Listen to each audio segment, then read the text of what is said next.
जय हिंद दोस्तों, कैसे हैं आप सभी। दोस्तों, इस टाइम मैं आया हूं पिंक सिटी के नाम से फेमस जयपुर में घूमने के लिए। आज के इस वीडियो में मैं आपको जयपुर की सैर कराने के साथ साथ जयपुर टूर की संपूर्ण जानकारी भी शेयर करूंगा। तो अगर आप भी राजा महाराजाओं के शहर जयपुर में घूमने की प्लानिंग कर रहे हैं तो ये वीडियो आपकी बहुत हेल्प करेगा। इस वीडियो में हम लोग बात करेंगे आप यहाँ तक कैसे पहुँचेंगे, यहाँ पर पहुँचने के बाद में आपको होटल कहाँ पर लेना चाहिए, जयपुर में आप कहाँ कहाँ घूम सकते हैं, जयपुर में घूमने का सही तरीका क्या रहता है, और वीडियो के लास्ट में बात करेंगे बजट की, कितने बजट में आप इस प्यारे से टूर को कवर कर लेंगे। तो बिना स्किप किए एक बार वीडियो को पूरा जरूर देखें, जिससे जयपुर टूर से रिलेटेड हर एक छोटी बड़ी जानकारी आपको आसानी से मिल सके। तो चलिए आज मेरे साथ घूमिए जयपुर की हसीन, खूबसूरत और शानदार वादियों में। दोस्तों, जयपुर राजस्थान का बहुत ही प्यारा और खूबसूरत शहर है। यहाँ के खूबसूरत महल, विशाल किले और बेहद शानदार नज़ारे सभी को अपनी ओर आकर्षित करते हैं। यहाँ देश ही नहीं विदेशों से भी लाखों टूरिस्ट घूमने के लिए आते हैं। तो चलिए फिर एकदम शुरू से शुरू करते हैं और जानते हैं कि आप यहाँ तक कैसे पहुँचेंगे। सबसे पहले बात करते हैं ट्रेन की। ट्रेन का सफर सबसे सुहाना और सस्ता रहता है। यहाँ तक आने के लिए आपको हर प्रमुख स्टेशन से डायरेक्ट ट्रेन मिल जाएगी, तो आप ट्रेन के माध्यम से बहुत ही आसानी से यहाँ तक आ सकते हैं।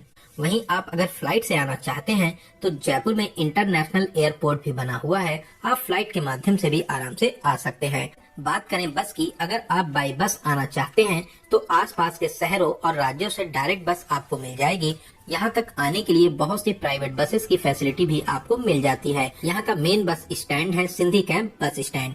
यहाँ पर आपको प्राइवेट, सरकारी और हर तरीके के टूर एंड ट्रेवल्स वाली बसेस यहीं पर आपको ड्रॉप करती हैं।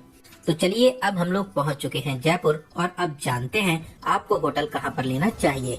दोस्तों, ऐसे तो पूरे जयपुर में आपको होटल ही होटल मिल जाएंगे, लेकिन अगर आप बजट और अच्छे होटल लेना चाहते हैं तो आप रेलवे स्टेशन या सिंधी कैंप बस स्टैंड के पास में होटल ले सकते हैं। यहाँ पर होटल्स की बात करें तो नॉर्मल होटल 600 से स्टार्ट हो जाते हैं, वहीं 800 से 1000 के बजट में बहुत ही अच्छा सा एसी रूम ले सकते हैं।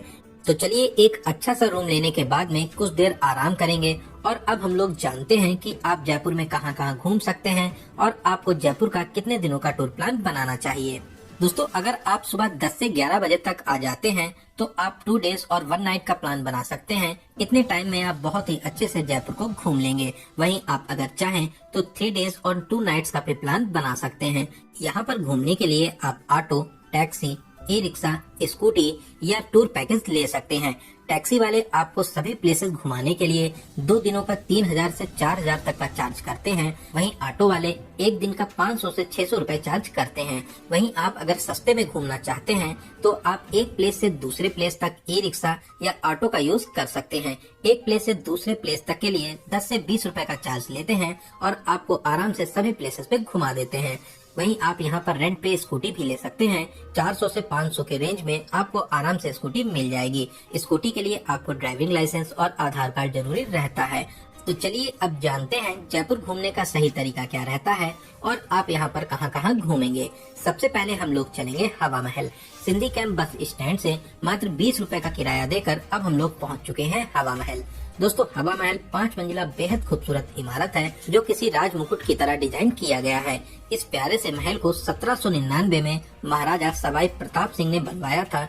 यहाँ पर 52 रुपए का एंट्री टिकट लगता है और स्टूडेंट्स के लिए यहाँ पर 22 रुपए का टिकट लिया जाता है। एंट्री करके आप महल के अंदर परिसर में आ जाएंगे। यहाँ पर राजस्थानी शैली में आपको गीत और संगीत सुनने को मिलेंगे। सामने ही सीढ़ियाँ बनी हुई हैं। इन्हीं सीढ़ियों के माध्यम से अब हम लोग ऊपर आ जाएंगे। यहाँ पर छोटी छोटी खिड़कियों को बनाया गया है जिनसे बहुत ही प्यारी और मधुर हवा आती है। साथ ही साथ रंग बिरंगे शीशों से इसकी खूबसूरती में 4 चांद लग जाते हैं। आप ऊपर 5 मंजिल तक जा सकते हैं। यहाँ से पूरे जयपुर के नज़ारे बहुत ही प्यारे लगते हैं। सामने सिटी पैलेस, जंतर मंतर और नाहरगढ़ फोर्ट भी आपको दिखाई देता है। यहाँ पर हवा के लिए छोटे छोटे झरोखे बने हुए हैं, इसी कारण से इसका नाम हवा महल रखा गया है। बहुत ही प्यारा प्लेस है, आप यहाँ पर घूमने जरूर आइए। यहाँ पर 1 से 2 घंटे घूमने के बाद में अब हम लोग चलेंगे सिटी पैलेस। जो यहाँ से वॉकिंग डिस्टेंस पर ही स्थित है। यहाँ पर बहुत ही बड़ा परिसर बना हुआ है जहाँ पर आपको पार्किंग की फैसिलिटीज भी मिल जाती हैं। दोस्तों अब हम लोग आ चुके हैं सिटी पैलेस के टिकट काउंटर के पास में। यहाँ पर 300 रुपए का एंट्री टिकट लगता है। इस प्यारे से महल को जयपुर शहर के संस्थापक महाराजा सवाई जयसिंह ने 1730 ईस्वी में बनवाया था। यहाँ पर आपको बहुत सी चीजें देखने को मिलेंगी। यहाँ पर आप 4 गेट फॉर 4 सीजन देख सकते हैं। यहाँ पर बहुत ही खूबसूरत सभा निवास बना हुआ है। आर्ट गैलरी में जाकर बहुत ही प्यारी प्यारी और खूबसूरत चीजों को देख सकते हैं, साथ ही साथ खरीद भी सकते हैं। यहाँ पर बग्घी खाना बना हुआ है जहाँ पर बहुत से प्रकार की आप बग्घियों को देख सकते हैं। इसके अलावा आप शाही सभा, वेपन्स गैलरी यहाँ पर भी जा सकते हैं जहाँ पर राजा महाराजाओं के हथियार और युद्ध में प्रयोग होने वाली सभी वस्तुओं को रखा गया है। यहाँ पर 1 से 2 घंटे घूमने के बाद में अब हम लोग चलेंगे जंतर मंतर। सिटी पैलेस के सामने ही जंतर मंतर स्थित है। यहीं पर इसका टिकट काउंटर भी बना हुआ है। यहाँ पर 52 रुपए का एंट्री टिकट लगता है। दोस्तों जंतर मंतर एक खगोलीय वैधशाला है जिसे महाराजा सवाई जयसिंह द्वितीय ने 1730 के आसपास बनवाया था। इस प्यारी सी वैधशाला को यूनेस्को द्वारा विश्व धरोहर सूची में शामिल किया गया है। इस विशाल वैधशाला में 14 प्रमुख यंत्र हैं जिसमें समय को एकदम सही मापा जा सकता है। साथ ही ग्रहण की भविष्यवाणी, सौर मंडल में ग्रहों की जानकारी, तारों की गति और स्थिति को भी देख सकते हैं। सभी राशियों की भी जानकारी देने वाले यंत्र यहाँ पर बने हुए हैं। अगर आप यहाँ पर गाइड करना चाहें तो आप यहाँ पर गाइड जरूर करें। गाइड करने से यहाँ की आपको रोचक जानकारी जानने को मिलेंगी। दोस्तों यहाँ के यंत्र आपको बहुत ही अचंभित कर देंगे। इन यंत्रों को देखकर आप अंदाजा लगा सकते हैं कि हमारे भारतीय लोग सच में कितने महान थे जिन्होंने इतनी बड़ी और सटीक वैधशाला को बनाया था। तो यहाँ पर घूमने और जानकारी जानने के बाद में अब हम लोग चलेंगे यहाँ से 5 किलोमीटर की दूरी पर स्थित जल महल घूमने के लिए। एंट्री गेट पर ही राजा जी की हाथी की सवारी और बारात दिख जाएगी। आगे आगे राजा जी और पीछे नाचते बजाते उनके सेवक। ये दृश्य देखने लायक है जो आपको बहुत ही ज्यादा अच्छा लगेगा। दोस्तों जल महल मानसागर झील के बीचों बीच में स्थित है। इस प्यारे से जल महल का निर्माण 1799 में महाराजा सवाई जयसिंह ने करवाया था। ऊंचे ऊंचे पहाड़ों के बीच में बने इस प्यारे से जल महल के नज़ारे बेहद खूबसूरत लगते हैं। शाम को लाइट्स में इसकी खूबसूरती में 4 चांद लग जाते हैं। शाम को यहाँ पर बहुत ही ज्यादा भीड़ भाड़ होती है, तो आप अगर चाहें तो यहाँ पर शाम को भी घूमने आ सकते हैं। यहाँ पर घूमने के बाद में अब हम लोग चलेंगे जयपुर के सबसे फेमस प्लेस आमेर फोर्ट, जिसे अंबर पैलेस भी कहते हैं। अरावली हिल से घिरे इस शानदार किले के नज़ारे बेहद शानदार लगते हैं। किले में अंदर जाने के लिए यहाँ पर 2 एंट्री गेट हैं। एक आप सीढ़ियों के माध्यम से ऊपर जा सकते हैं जिसे सूर्य पोल कहते हैं। वहीं एक रास्ता पीछे से होकर जाता है जिसमें आप ऊपर तक गाड़ी या स्कूटी से जा सकते हैं। इस एंट्री गेट को चांद पोल कहते हैं। इस विशाल और भव्य किले का निर्माण 16वीं शताब्दी में राजा मानसिंह ने करवाया था। फिर आगे महाराजा सवाई जयसिंह और फिर उसके बाद में मिर्जा जयसिंह के द्वारा इस किले का विस्तार किया गया। यहाँ पर आपको 102 रुपए का एंट्री टिकट लगता है। सामने ही टिकट काउंटर बना हुआ है। किले में ऊपर जाने पर सामने ही माता रानी का प्यारा सा मंदिर बना हुआ है। यहाँ पर भी आप दर्शन कर सकते हैं। सिंह पोल में प्रवेश कर अब हम लोग ऊपर आ जाएंगे। सामने ही दीवाने आम बना हुआ है जहाँ पर राजा आम जनता की फरियादें सुनते थे। यहाँ पर बहुत सी मूवीज की शूटिंग भी हुई है। यहाँ से नीचे देखने पर आपको बेहद खास नज़ारे देखने को मिलते हैं। यहाँ के नज़ारे आपका दिल जीत लेंगे। दोस्तों सामने ही गणेश पोल द्वार बना हुआ है जहाँ पर गणेश जी की प्रतिमा स्थापित है। गणेश द्वार से प्रवेश कर अब हम लोग किले के सबसे खूबसूरत प्रांगण में आ जाएंगे। यहाँ पर आप दुनिया का सबसे बड़ा शीश महल भी देख सकते हैं। छोटे छोटे शीशों के टुकड़ों से बना ये शीश महल सच में बहुत ही प्यारा और खूबसूरत लगता है। यहाँ पर आप अपनी प्यारी प्यारी फोटोशूट जरूर कराएं। सामने ही दीवाने खास और सुख महल भी बना हुआ है। दोस्तों आमेर पैलेस में जयगढ़ किले तक जाने के लिए गुप्त सुरंग भी बनी हुई है। इस परिसर में घूमने के बाद में अब हम लोग आगे बढ़ेंगे और अब हम लोग आ जाएंगे मानसिंह महल में। ये प्रांगण भी बहुत बड़ा प्रांगण बना हुआ है। यहाँ पर आप सीढ़ियों के माध्यम से ऊपर जाकर भी घूम सकते हैं। दोस्तों इस आमेर पैलेस में घूमने के लिए आपको 3 से 4 घंटे लग जाते हैं। अब हम लोग यहाँ पर घूमने के बाद में महल से बाहर आकर नीचे आ जाएंगे और अब हम लोग चलेंगे जयगढ़ फोर्ट में घूमने के लिए। ऑटो वाले आपसे रिजर्व में जयगढ़ फोर्ट और नाहरगढ़ फोर्ट के लिए 600 से 700 रुपए का चार्ज करते हैं। इन दोनों प्लेसेस पे घुमाने के बाद में आपको जल महल के पास में ड्रॉप कर देते हैं। जयगढ़ किला ऊपर पहाड़ी पर स्थित है। किले में एंट्री करने के लिए आपको 150 रुपए का एंट्री टिकट लगता है। साथ में पार्किंग भी आपको अलग से देनी रहती है। लाल बलुआ पत्थर से बने इस विशाल किले का निर्माण सवाई जयसिंह द्वितीय ने आमेर किले की सुरक्षा के लिए करवाया था। इस किले को विजय का किला भी कहते हैं।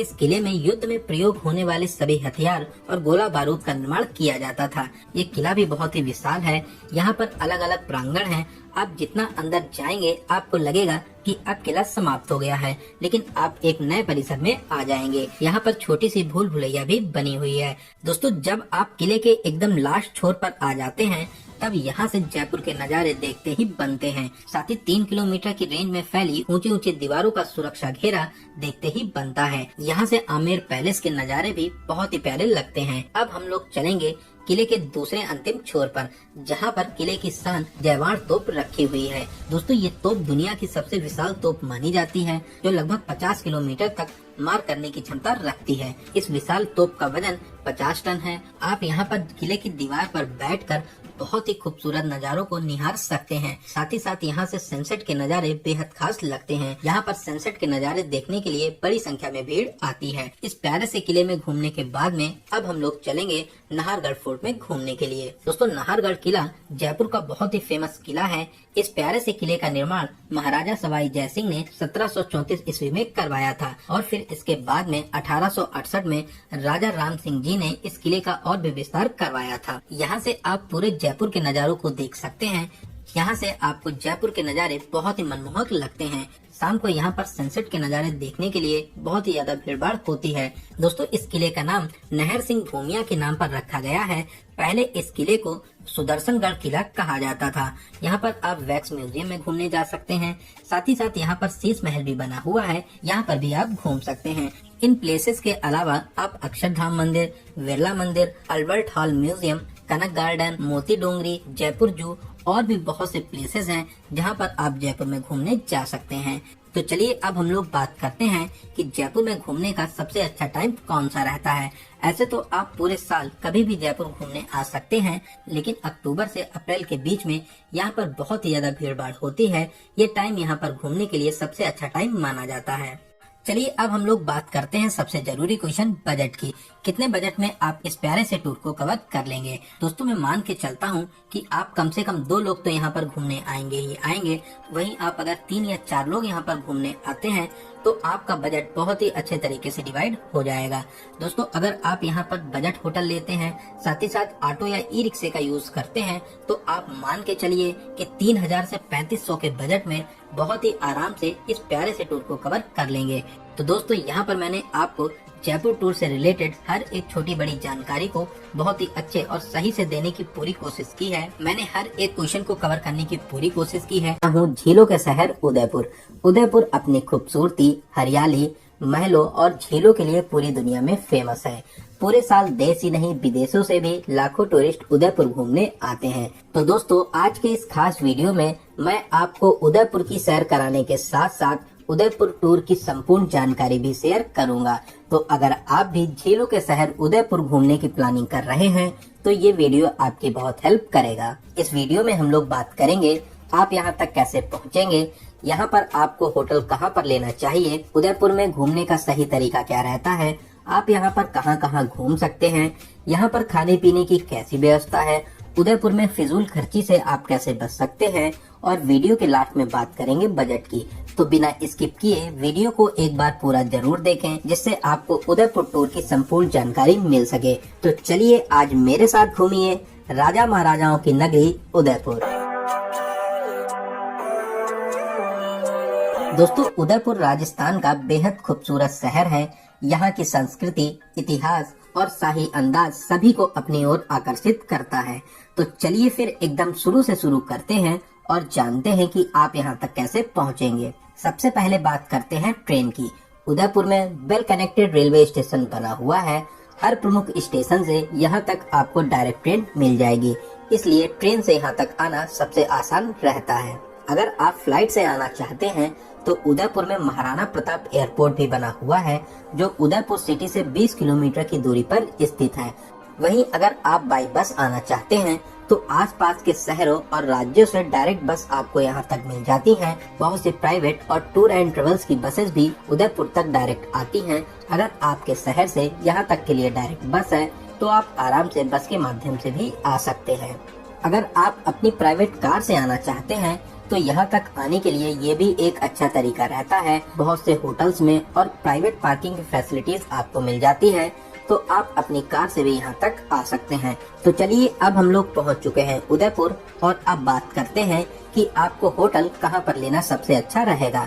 तो दोस्तों सबसे पहले आप आ जाइए उदयपुर, जिसे उदयपुर भी कहा जाता है। यहीं सामने बस स्टैंड भी बना हुआ है और रेलवे स्टेशन से इस चौराहे की दूरी 1 किलोमीटर की रहती है। ऑटो वाले यहाँ तक के लिए आपसे 10 रुपए का चार्ज करते हैं। जब आप रेलवे स्टेशन से आते हैं तो राइट हैंड साइड पे बस स्टैंड पड़ता है, और जो रास्ता आप लेफ्ट हैंड पर देख रहे हैं, इसी रास्ते पर कुछ ही दूरी पर आपको बहुत ही अच्छे और बजट होटल मिल जाएंगे। यहाँ पर बहुत से होटल बने हुए हैं। पूरे उदयपुर की अगर कंपेयर करें तो यहाँ पर रेट आपको बहुत ही अच्छे मिलते हैं।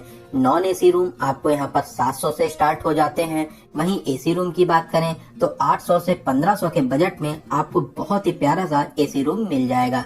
इस लोकेशन पर होटल्स के साथ साथ बहुत से रेस्टोरेंट भी बने हुए हैं, जहाँ पर आप बहुत ही अच्छे और बजट रेट पर बहुत ही आराम से भोजन भी कर सकते हैं। ऐसे तो उदयपुर को बहुत ही महंगा शहर माना जाता है, लेकिन अगर आप मेरे तरीके का यूज करते हैं तो बहुत ही कम बजट में आप इस प्यारे से टूर को कवर कर लेंगे। तो चलिए एक अच्छा सा होटल लेने के बाद में कुछ देर आराम करेंगे, और अब हम लोग चलेंगे उदयपुर के बहुत ही शानदार और मजेदार प्लेसेस पे घूमने के लिए। सबसे पहले जानते हैं उदयपुर घूमने का सही तरीका क्या रहता है, और आपको यहाँ का कितने दिनों का टूर प्लान बनाना चाहिए। दोस्तों अगर आप सुबह 10 बजे तक उदयपुर आ जाते हैं तो पहले दिन आप कुछ प्लेसेस को कवर करने के बाद में रात में अपने होटल में आराम करिए। अगले दिन बचे हुए सभी प्लेसेस को कवर करने के बाद में शाम वाली ट्रेन से आप अपने घर के लिए वापसी भी कर सकते हैं। तो आप अगर चाहें तो 2 डेज 1 नाइट का प्लान बना सकते हैं, या आप 3 डेज 2 नाइट का भी प्लान बना सकते हैं।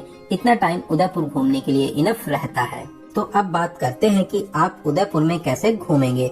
दोस्तों अगर आप कम बजट में घूमना चाहते हैं तो आप यहाँ के लोकल ट्रांसपोर्ट ऑटो का यूज कर सकते हैं। एक प्लेस से दूसरे प्लेस तक जाने के लिए ऑटो वाले 100 रुपए से 120 रुपए का चार्ज करते हैं। ये आपके लिए सबसे सस्ता तरीका रहता है। वहीं आप अगर चाहें तो पूरे दिन के लिए ऑटो या टैक्सी भी बुक कर सकते हैं। ऑटो वाले 700 से 1000 रुपए का चार्ज करते हैं। एक ही दिन में सभी प्लेसेस को कवर कराते हैं, लेकिन इसमें आप सभी प्लेसेस को अच्छे से टाइम नहीं दे पाएंगे, तो इसके लिए आपको कम से कम 2 दिनों के लिए ऑटो बुक करना होता है। वहीं टैक्सी में बात करें तो टैक्सी वाले 1500 से 2000 रुपए का चार्ज करते हैं। उदयपुर चौराहे के पास में ही जो रास्ता होटल की तरफ जाता है, यहीं पर टैक्सी स्टैंड भी बना हुआ है। यहाँ पर रेट बहुत ही सही लेते हैं। वहीं दोस्तों अगर आप 2 लोग या 4 लोगों के ग्रुप में हैं और स्कूटी या बाइक के माध्यम से उदयपुर में घूमना चाहते हैं तो आप यहाँ पर स्कूटी या बाइक भी रेंट पर ले सकते हैं। यहीं उदयपुर चौराहे के पास में टैक्सी स्टैंड के सामने ही स्कूटी या बाइक आपको रेंट पर मिल जाएगी। यहाँ पर स्कूटी की रेट की बात करें तो 300 से 400 रुपए में एक दिन के लिए आपको स्कूटी मिल जाती है। वहीं बाइक आपको 500 से 600 रुपए में आराम से मिल जाएगी। रेंट पर स्कूटी लेने के लिए आधार कार्ड और ड्राइविंग लाइसेंस होना जरूरी है। तो चलिए दोस्तों सबसे पहले हम लोग चलेंगे सिटी पैलेस। ऑटो में 20-20 रुपए का किराया देकर अब हम लोग आ चुके हैं सिटी पैलेस के पास में। सिटी पैलेस में एंट्री करने के 2 गेट हैं, एक है गुलाबबाड़ी के साइड और दूसरा है जगदीश मंदिर के साइड में। तो हम लोग जगदीश मंदिर साइड में उतरेंगे। सिटी पैलेस में घूमने से पहले इस प्यारे से मंदिर में भगवान विष्णु के दर्शन करेंगे। ऊपर 30 से 35 सीढ़ियाँ चढ़ने के बाद में हम लोग मंदिर में आ जाएंगे। यहाँ पे भगवान हरि के अलौकिक दर्शन करेंगे और भगवान जी का आशीर्वाद प्राप्त करेंगे। दोस्तों ये मंदिर बहुत ही प्राचीन शैली में बना हुआ है, जिसकी दिव्यता और भव्यता देखने लायक है। दोस्तों बहुत ही प्यारा मंदिर है, आप यहाँ पर दर्शन जरूर करिए। यहाँ पर दर्शन करने के बाद में अब हम लोग चलेंगे सिटी पैलेस।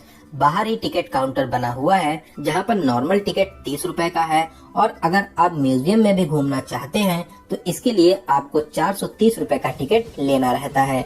लेकिन अगर आप 30 रुपए वाला ही टिकट लेते हैं तो आप पूरे पैलेस में तो घूम ही लेंगे। बाद में अगर आपका म्यूजियम में भी घूमने का मन करे तो अंदर भी काउंटर बने हुए हैं, तो आप आराम से अंदर भी टिकट ले सकते हैं। लेकिन 30 रुपए में आप पूरे ही पैलेस को बहुत ही अच्छे तरीके से घूम लेंगे।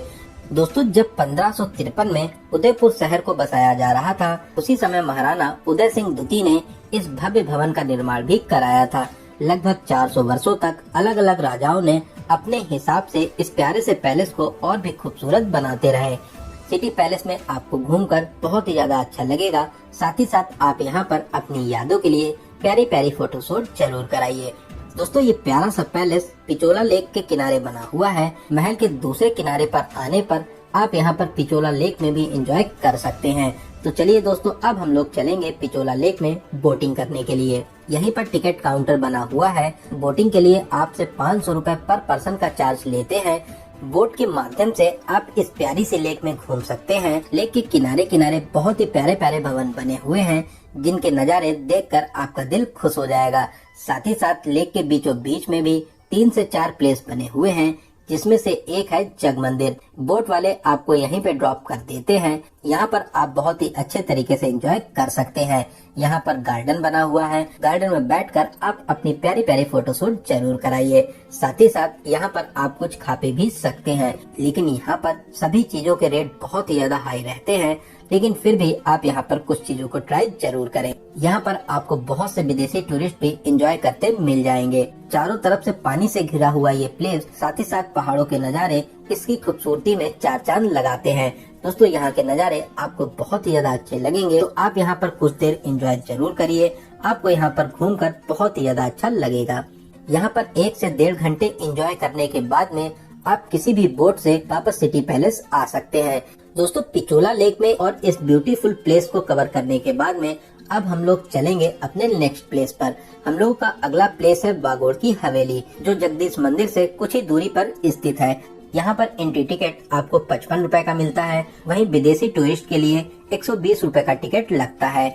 इस हवेली को म्यूजियम की तरह बनाया गया है। यहाँ पर आप मेवाड़ के राजा महाराजाओं के हथियार देख सकते हैं। साथ ही साथ पगड़ियों का भी विशाल कलेक्शन आपको यहाँ पर देखने को मिलेगा। राजा महाराजाओं और रानियों से जुड़ी हुई सभी महत्वपूर्ण चीजों को यहाँ पर बहुत ही अच्छे तरीके से सजो के रखा गया है। बहुत से लोग यहाँ पर शाम को घूमने आते हैं, क्योंकि शाम को यहाँ पर राजस्थानी फ्लोक डांस तो होता है, जो 7 बजे से 8 बजे तक चलता है। इसके लिए भारतीय लोगों के लिए 100 रुपए का टिकट लगता है। वहीं विदेशी टूरिस्ट के लिए 200 रुपए का चार्ज लिया जाता है। बड़ी संख्या में लोग इस शो को देखने के लिए आते हैं। यहाँ पर घूमने के बाद में अब हम लोग चलेंगे सज्जनगढ़ किला में घूमने के लिए। ऑटो वाले आपसे 100 से 120 रुपए का चार्ज करते हैं और आपको मेन गेट पे ड्रॉप कर देते हैं। दोस्तों सज्जनगढ़ फोर्ट ऊपर पहाड़ी पर बना हुआ है। यहाँ तक जाने के बहुत से तरीके हैं। अगर आप खुद की कार से आते हैं तो आप ऊपर तक खुद की कार से भी जा सकते हैं।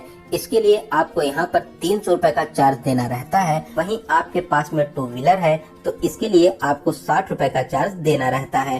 प्लस आपको एंट्री टिकट 155 रुपए की अलग से लेनी होती है। वहीं दोस्तों अगर आपके पास में कोई व्हीकल नहीं है तो आप यहाँ पर चलने वाली बोलेरो से भी ऊपर तक जा सकते हैं। इसके लिए आपको 105 रुपए का अलग से टिकट लेना रहता है।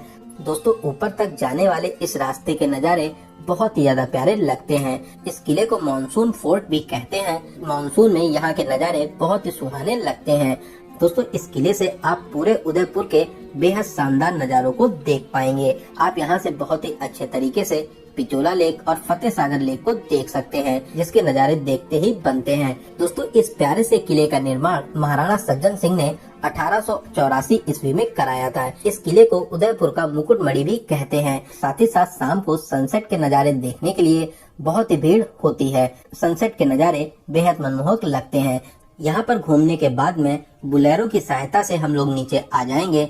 दोस्तों नीचे ही यहाँ पर जो भी बना हुआ है, इसमें एंट्री करने के लिए आपको 42 रुपए का टिकट लेना रहता है। ये जू बहुत ही बड़े एरिया में फैला हुआ है। यहाँ पर आप शेर, चीता, भालू, हिरन, मगरमच्छ, सियार, भेड़िया और भी बहुत से एनिमल्स को देख सकते हैं। पैदल चलने में लगभग आपको 4.5 किलोमीटर का डिस्टेंस कवर करना रहता है। वहीं आप अगर चाहें तो ई व्हीकल से भी इस प्यारे से जू को कवर कर सकते हैं। दोस्तों इन सभी जगहों पर घूमने के बाद में शाम को हम लोग अपने होटल में आकर आराम करेंगे और अगले दिन हम लोग चलेंगे यहाँ के बहुत ही फेमस मंदिर एकलिंग महादेव मंदिर में दर्शन करने के लिए, जो उदयपुर से लगभग 23 किलोमीटर दूरी पर स्थित है। यहाँ तक जाने के लिए आप ऑटो, टैक्सी या बस यूज कर सकते हैं। बस में आपसे 30 से 35 रुपए का चार्ज करते हैं और मंदिर के पास में आपको ड्रॉप कर देते हैं। वहीं टैक्सी वाले आपसे 1200 से 1500 रुपए चार्ज करते हैं। वहीं आप अगर सस्ते में जाना चाहते हैं तो आप ऑटो कर सकते हैं। ऑटो में आपसे 400 से 500 रुपए का राउंड ट्रिप का चार्ज करते हैं। दोस्तों मंदिर सुबह 10:30 बजे खुलता है और 1 बजे बंद हो जाता है। फिर शाम को 4:30 बजे से लेकर 6:30 बजे तक खुला रहता है। इसकी टाइमिंग समय समय पर चेंज भी होती रहती है। दोस्तों इस अलौकिक मंदिर का निर्माण 8वीं सदी में वाया रावल जी के द्वारा कराया गया था। यह मंदिर मेवाड़ के शासकों के इष्ट देवता भगवान शिव को समर्पित है। इस मंदिर को मुगल शासकों के द्वारा बहुत ही ज्यादा नुकसान पहुंचाया गया। दोस्तों मंदिर के अंदर मोबाइल या कैमरा अलाउ नहीं है। मंदिर के गेट के पास में ही लॉकर सेवा बनी हुई है, जहां पर आप अपना बैग या जूता चप्पल रख सकते हैं। दोस्तों इस मंदिर की भव्यता देखने लायक है। साथ ही साथ विशेष मान्यताओं से ये मंदिर पूरे देश में प्रसिद्ध है। यहाँ पर आप दर्शन करने जरूर आइए। यहाँ पर दर्शन करके आपको बहुत ही सुकून मिलेगा। साथ ही साथ यहाँ पर और भी सभी देवी देवताओं के मंदिर बने हुए हैं। आप आराम से टाइम देकर सभी मंदिरों में दर्शन जरूर करें। इन प्रमुख मंदिरों में दर्शन करने के बाद में हम लोग उदयपुर वापस आ जाएंगे और अब हम लोग चलेंगे वैक्स म्यूजियम। दोस्तों ऑटो वाले से आप पहले ही बात कर लीजिए कि वापसी में वैक्स म्यूजियम दिखाने के बाद में आपको सहेलियों की बाड़ी पे ड्रॉप कर दें। वैक्स म्यूजियम में अलग अलग एंट्री टिकट लगते हैं। यहाँ पर देश और दुनिया के फेमस पर्सन्स के वैक्स स्टैचू बने हुए हैं, जिनको देखने का एक्सपीरियंस बहुत ही ज्यादा खास रहता है। साथ ही साथ आप स्टैचू के साथ में प्यारी प्यारी फोटोशूट भी करा सकते हैं। साथ ही साथ आप यहाँ पर हॉरर गैलरी में भी जा सकते हैं। यहाँ पर घूमने के बाद में अब हम लोग चलेंगे मिरर वर्ल्ड, जहाँ पर शीशों की भूल भुलैया रहती है। इसका एक्सपीरियंस आप जरूर लीजिए। यहाँ पर आपको बहुत ही मजा आने वाला है। यहाँ पर मस्ती करने के बाद में अब हम लोग चलेंगे सहेलियों की बाड़ी। दोस्तों ये बाग बहुत ही बड़े एरिया में फैला हुआ है। इसका निर्माण महाराणा संग्राम सिंह ने 1710 ईस्वी में अपनी महारानी के लिए करवाया था। यहाँ पर महारानी जी और उनकी दासियां आराम करने के लिए आती थी। साथ ही साथ यहाँ पर छोटा सा महल भी बना हुआ है। यहाँ पर भी आपको फाउंटेन देखने को मिलेंगे। इसके नज़ारे भी बेहद खास लगते हैं। यहाँ पर घूमने और मस्ती करने के बाद में हम लोग चलेंगे फतेह सागर लेक। इस प्यारी सी झील का विस्तार महाराणा फतेह सिंह ने करवाया था। ये झील पिचोला झील से जुड़ी हुई है। यहाँ पर आप मोटर बोट और स्पीड बोट में एंजॉय कर सकते हैं। दोस्तों बोटिंग के लिए यहाँ पर बहुत से पॉइंट्स बने हुए हैं। जो पॉइंट सबसे पहले पड़ता है, यहाँ पर मोटर बोट में आपको 118 रुपए का चार्ज देना रहता है। वहीं स्पीड बोट में 236 रुपए का चार्ज लेते हैं। और जो आगे बोटिंग पॉइंट बना हुआ है, यहाँ पर आपसे 260 रुपए का चार्ज लेते हैं। चाहे आप मोटर बोट में एंजॉय करें या आप स्पीड बोट में एंजॉय करें। दोस्तों यहाँ के नज़ारे सच में बहुत शानदार लगते हैं। यहाँ पर सनसेट के नज़ारों का तो क्या कहना, सच में बहुत ही प्यारे नज़ारे लगते हैं। आप यहाँ पर सनसेट के टाइम पर जरूर आइए। आप फतेह सागर झील के किनारे बैठकर इसकी खूबसूरती को निहार सकते हैं। साथ ही यहाँ लेक के किनारे चौपाटी में आप खाना पीना और चाट का मजा जरूर लीजिए। सामने प्यारी सी झील और चाट का चटपटा सा मजा चार चांद लगा देता है। यहाँ पर आप फुल मस्ती कर सकते हैं। दोस्तों ये प्लेस एक परफेक्ट प्लेस रहता है। यहाँ पर आपको एंजॉय करने के लिए सब कुछ मिलेगा। इन सभी प्लेसेस के अलावा आप नीमच माता मंदिर, करणी माता मंदिर और भी बहुत से पार्क हैं, वहाँ पर भी घूमने जा सकते हैं। तो चलिए दोस्तों अब हम लोग बात करते हैं उदयपुर आने का सबसे अच्छा टाइम क्या रहता है। ऐसे तो आप पूरे साल कभी भी उदयपुर आकर एंजॉय कर सकते हैं, लेकिन जो यहाँ का बेस्ट टाइम रहता है वो रहता है अक्टूबर से लेकर अप्रैल के बीच में। चलिए दोस्तों अब हम लोग बात करते हैं सबसे जरूरी क्वेश्चन बजट की। दोस्तों मैं मान के चलता हूँ कि आप कम से कम 2 या 3 लोग तो यहाँ पर घूमने जरूर आएंगे। 2 या 3 लोगों में आपका बजट डिवाइड हो जाता है। तो आप मान के चलिए 6,000 से 7,000 पर पर्सन के बजट में बहुत ही अच्छे तरीके से इस टूर को कवर कर लेंगे। दोस्तों इस बजट में आपका होटल, यहाँ पर लगने वाले सभी टिकट्स, ऑटो, फूड, इन सभी को इंक्लूड किया गया है। तो दोस्तों यहाँ पर मैंने आपको उदयपुर टूर की हर एक छोटी बड़ी जानकारी को बहुत ही अच्छे और सही तरीके से बताने की पूरी कोशिश की है। अगर फिर भी आपके कोई भी क्वेश्चन रह जाते हैं तो आप हमसे कमेंट के माध्यम से पूछ सकते हैं। दोस्तों आप इस वीडियो को कहां से देख रहे हैं, ये वीडियो आपको कैसा लगा कमेंट बॉक्स में जरूर बताइएगा। अगर आपको ये जानकारी हेल्पफुल लगी हो तो अपने एक लाइक से हमें मोटिवेट जरूर करें। साथ ही साथ अपने सभी फ्रेंड्स और रिलेटिव में जरूर से जरूर शेयर करें। अगर अभी तक आप हमसे नहीं जुड़े हैं तो प्लीज चैनल को सब्सक्राइब करके हमसे जुड़ जाइए। साथ ही साथ बेल आइकन प्रेस करने के बाद में ऑल नोटिफिकेशन को जरूर क्लिक करिए। तो चलिए दोस्तों अब मिलते हैं किसी ऐसे ही इंफॉर्मेटिव वीडियो में। तब तक आप अपना और अपने परिवार का बहुत ज्यादा ख्याल रखें। आपकी यात्रा सफल, सुगम और मंगलमय हो। जय हिंद, जय भारत।